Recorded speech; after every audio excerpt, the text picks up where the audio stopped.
2028ರ ಚುನಾವಣೆಯನ್ನ ಗೆಲ್ಲಲು ದಳಪತಿ master plan ಅಖಂಡ ಘರ್ ವಾಪಸಿ ಹಿಂದಿದೆ ಎಚ್ಡಿಕೆಯ ಮಹಾಮಂತ್ರ.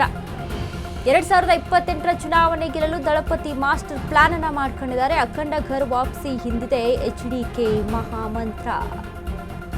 ಜಮೀರ್ಗೆ counter ಕೊಡಲು ಶಿಷ್ಯನಿಗೆ ಗಾಳ ಹಾಕಿದ ಎಚ್ಡಿಕೆ.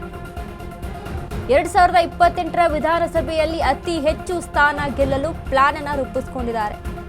ಗೌದಮು ಸೂತ್ರಕ್ಕಾಗಿ ಎಚ್ಡಿ ಕುಮಾರಸ್ವಾಮಿ ರಣತಂತ್ರ. ಅಖಂಡ ಶ್ರೀನಿವಾಸ್ ಸೆಳೆಯುವುದರಿಂದ 2 ಲಾಭದ ನಿರೀಕ್ಷೆ ಇದೆ. ಅಖಂಡ ಶ್ರೀನಿವಾಸ್ ಅಲ್ಲದೆ ಇಕ್ಬಾಲ್ ಅನ್ಸಾರಿ ಘರ್ ವಾಪಸಿ ಫಿಕ್ಸ್. ದಲಿತ ಸಮುದಾಯ ಅಲ್ಪಸಂಖ್ಯಾತ ಮತಗಳ ಮೇಲೆ ದಳಪತಿ ಕಣ್ಣು. ದಲಿತ ಮುಸ್ಲಿಂ ಮತ ಬ್ಯಾಂಕ್ ಮೇಲೆ ಕಣ್ಣಿಟ್ಟು ಅಖಂಡಗೆ ಎಚ್ಡಿಕೆ ಆಹ್ವಾನ. ಮಾತೃಪಕ್ಷಕ್ಕೆ ಮರಳುತ್ತಾರ ಪುಲಕೇಶಿ ನಗರದ ಪ್ರಭಾವಿ ನಾಯಕ. ಸದ್ಯ ಬಿಜೆಪಿ ಪಕ್ಷದಲ್ಲಿರುವ ಅಖಂಡ ಶ್ರೀನಿವಾಸ್ ಮೂರ್ತಿ ಅಖಂಡ ಮನೆಗೆ ಭೇಟಿ ನೀಡಿ ಆಹ್ವಾನ ನೀಡಿದ್ದ ಕುಮಾರಸ್ವಾಮಿ. 2028ರ ಚುನಾವಣೆಗೂ ಮುನ್ನ ಗೌಡ ದಲಿತ ಮುಸ್ಲಿಂ ಮತ ಧ್ರುವೀಕರಣಕ್ಕೆ ಪ್ಲಾನ್ ಅನ್ನು ರೂಪಿಸಿಕೊಳ್ತಾ ಇದ್ದಾರೆ. ಪಕ್ಷ ಬಿಟ್ಟು ಬೇಸರಗೊಂಡ ನಾಯಕರನ್ನ ಸೆಳೆಯುತ್ತಿರುವಂತಹ ಎಚ್ಡಿಕೆ. ಅಖಂಡ ಶ್ರೀನಿವಾಸ್ ಮೂರ್ತಿ 2013ರಲ್ಲಿ ಜೆಡಿಎಸ್ ಪಕ್ಷದಿಂದ ಕಾಂಗ್ರೆಸ್ ಪಕ್ಷಕ್ಕೆ ಹೋಗ್ತಾರೆ. ಮೊದಲು ಕಾಂಗ್ರೆಸ್ ಪಕ್ಷದಲ್ಲಿ 2018ರಲ್ಲಿ ಜೆಡಿಎಸ್ ಅಭ್ಯರ್ಥಿಯ ವಿರುದ್ಧ ಗೆಲುವನ್ನು ಸಾಧಿಸಿಕೊಳ್ತಾರೆ. ಅದಾದ ಮೇಲೆ 2023ರ ಎಲೆಕ್ಷನ್ನಲ್ಲಿ ಅಖಂಡ ಶ್ರೀನಿವಾಸ್ ಅವರಿಗೆ ಟಿಕೆಟ್ ಅನ್ನ ಕೊಡೋದಿಲ್ಲ ಅಂತ ಬೇಸರಗೊಂಡು ಕಾಂಗ್ರೆಸ್ ಪಕ್ಷವನ್ನ ಬಿಟ್ಟು ಬಿಜೆಪಿಗೆ ಸೇರ್ಪಡೆ ಆಗ್ತಾರೆ. ಇದೀಗ ಘರ್ ವಾಪಸಿ ನಡೆಯುತ್ತಾ ಇಕ್ಬಾಲ್ ಅನ್ಸಾರಿ ಅಖಂಡ ಶ್ರೀನಿವಾಸ್ ಘರ್ ವಾಪಸಿ ಆಗುತ್ತಾ, ಇಲ್ಲಿ ಮತ್ತೆ ಮರಳ್ತಾರ ಜೆಡಿಎಸ್ ಪಕ್ಷಕ್ಕೆ ಅನ್ನುವಂಥ ಅನುಮಾನಗಳು. ಯಾಕಂದ್ರೆ ಈಗಾಗಲೇ ಅಖಂಡ ಶ್ರೀನಿವಾಸ್ ಅವರ ಮನೆಗೆ ದಳಪತಿ ಹೋಗಿ ಭೇಟಿಯನ್ನ ಕೊಟ್ಟು ಬಂದಿರೋದು. ಇದ್ರ ಬಗ್ಗೆ ಕ್ಲಾರಿಟಿಯನ್ನ ಕೂಡ ಕೊಟ್ಟಿದ್ದಾರೆ ಅಖಂಡ ಶ್ರೀನಿವಾಸ್. ಎಸ್ ಬಂದಿದ್ರು, ಮಾತನಾಡಿದ್ದೀವಿ ಅಂತ. ಅದ್ರ ಬಗ್ಗೆ ಇನ್ನೂ ಯಾವುದೇ ಯೋಚನೆ ಆಗಿಲ್ಲ, ಮಾತನಾಡಿದ್ದೇವೆ, ಮಾತುಕತೆ ನಡೆದಿದೆ ಅನ್ನುವಂಥದ್ದನ್ನ ಕನ್ಫರ್ಮೇಷನ್ ಅನ್ನ ಕೊಟ್ಟರು ಅಖಂಡ ಶ್ರೀನಿವಾಸ್. ಬಟ್ ನೋಡಿ, ಜೆಡಿಎಸ್ ಪಕ್ಷದಲ್ಲೇ ಇದ್ದಂಥವ್ರು ಇನ್ನು ಪುಲಕೇಶಿ ನಗರದ ಪ್ರಭಾವಿ ನಾಯಕ ಅಖಂಡ ಶ್ರೀನಿವಾಸ್. ಪುಲಕೇಶಿ ನಗರದಲ್ಲಿ ಒಟ್ಟಾರೆಯಾಗಿ 85% ಮುಸ್ಲಿಂ ಮತಗಳಿದ್ದಾವೆ. ಇನ್ನು ಅದ್ರ ಜೊತೆಗೆ ಒಂದು 60% ಅಲ್ಲಿ SC/ST ಮತಗಳಿದ್ದಾವೆ.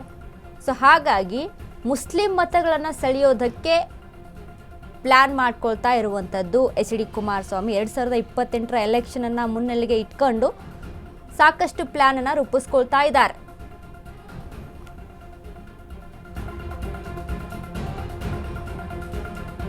ದಳಪತಿ ಟಾರ್ಗೆಟ್ 2028 10ಕ್ಕೂ ಹೆಚ್ಚು ಕಾಂಗ್ರೆಸ್ ಶಾಸಕರಿಗೆ ಮನೆ. ಬಿಜೆಪಿಯಲ್ಲಿರುವ ನಾಯಕರಿಗೂ ಗಾಳ ಹಾಕಿದ ಕುಮಾರಸ್ವಾಮಿ. 2028ಕ್ಕೆ ಬಿಜೆಪಿ ಜೆಡಿಎಸ್ ಮೈತ್ರಿ ಸರ್ಕಾರ ಅಧಿಕಾರಕ್ಕೆ ಬರುವುದು ಫಿಕ್ಸ್.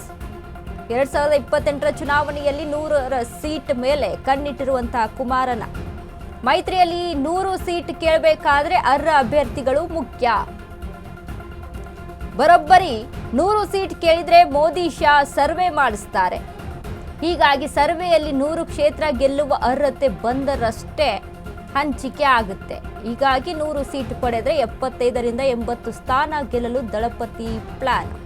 ಅಖಂಡ ಬಂದ್ರೆ ದಲಿತ ಸಮುದಾಯದ ಮತಗಳು ಸಹಜವಾಗಿ ಬರುತ್ತೆ. ಅಖಂಡ ಶ್ರೀನಿವಾಸ್ ಒಂದು ಕಾಲದಲ್ಲಿ ಜಮೀರ್ ಅಹಮದ್ ಖಾನ್ ಶಿಷ್ಯ.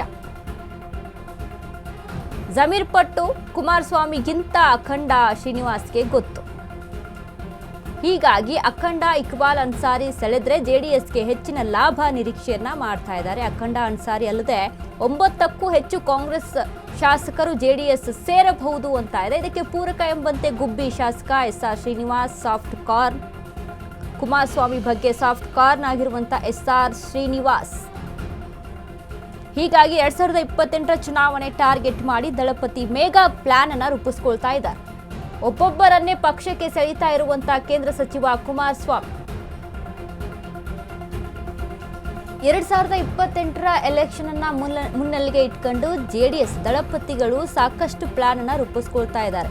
ಯಾವ ಪಕ್ಷ, ಕಾಂಗ್ರೆಸ್ ಆಯಿತು, ಬಿಜೆಪಿ ಆಯಿತು, ಯಾರು ಸಹಿತ 2028ರ ಚುನಾವಣೆಗೆ, ವಿಧಾನಸಭಾ ಚುನಾವಣೆಗೆ ಇನ್ನೂ ತಯಾರಿಯನ್ನ ನಡೆಸಿರಲಿಲ್ಲ. ಬಟ್ JDS ಮಾತ್ರ ತುಂಬಾ ಆಕ್ಟಿವ್ ಆಗಿ ಮುನ್ನುಗ್ತಾ ಇದೆ. ಮೊದಲು ಮೋದಿಯವರ ಜೊತೆ ಸಭೆಯನ್ನು ನಡೆಸಿದ್ದು ಕುಮಾರಸ್ವಾಮಿ 2028ರ ಎಲೆಕ್ಷನ್ ಅನ್ನ ಮುನ್ನೆಲೆಗೆ ಇಟ್ಕೊಂಡು.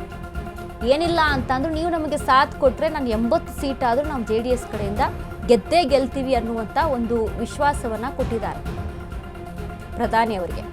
ಪ್ರಧಾನಿ ಮತ್ತು ಕುಮಾರಸ್ವಾಮಿ ನಡುವೆ ಮಾತುಕತೆ ಆದಂಥ ಸಂದರ್ಭದಲ್ಲಿ ನಿಮ್ಮ ಸಾಥ್ ಬೇಕು ಅಂತ ಪ್ರಧಾನಿಯವರನ್ನ ಕೇಳಿದ್ದಾರೆ ಅನ್ನುವಂಥ ಇನ್ಫಾರ್ಮೇಷನು. ಪ್ರಧಾನಿ ಕೂಡ ಅದಕ್ಕೆ ನಾವು ಸಾಥ್ ಕೊಡ್ತೀವಿ, ಆದರೆ 2028ಕ್ಕೆ BJP JDS ಮೈತ್ರಿ ಸರ್ಕಾರನಾದರೂ ಬರಬೇಕು ಅನ್ನುವಂಥ ನಿಟ್ಟಿನಲ್ಲಿ ಕೆಲಸ ಮಾಡ್ಕೊಳ್ತಾ ಇದ್ದಾರೆ.